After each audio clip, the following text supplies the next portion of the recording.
Nottingham Forest record their first Premier League away victory since January after beating a lackluster Chelsea at Stamford Bridge.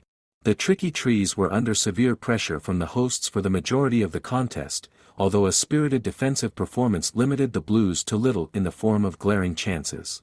Steve Cooper's men always looked dangerous on the break, and the East Midlands side took their big chance of the game when Anthony Elanga bagged his maiden goal as a Forest player. Despite a flurry of late attacks and a glaring miss from Nicholas Jackson, Mauricio Pochettino was unable to record back-to-back league wins for the first time as Blues boss. Chelsea started the game brightly, when Ben Chilwell's dangerous low cross would have presented Raheem Sterling with an opportunity to score if Ola Aina had not interfered with a last-ditch challenge.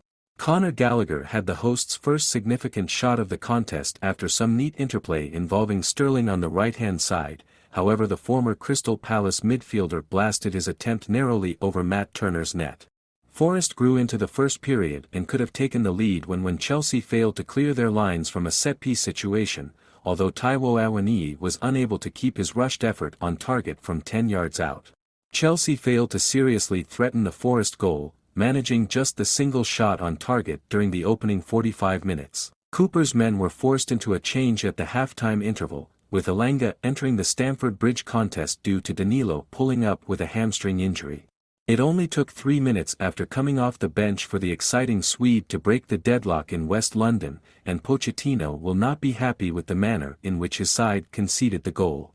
Moises Caicedo was dispossessed in the middle of the park and the ball fell to Awoniyi, with the Nigerian slipping an inviting ball through to Elanga, who produced a composed finish to beat Robert Sanchez. Pushing for an equalizer, Chelsea introduced new signing Cole Palmer off the bench alongside former PSV Eindhoven man Noni Madueke, with Gallagher and Chilwell making way. The Blues had to wait until the final 10 minutes for their first clear-cut chance of the game. Sterling worked his way to the byline before pulling the ball back to Jackson, with the striker's lunging attempt looping over the crossbar from very close range.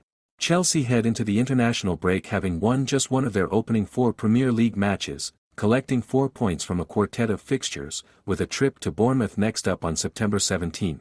Forest have climbed into the top half of the league standings with a standout performance at Stamford Bridge. The Tricky Trees return to action with a clash against newly promoted Burnley on September 18.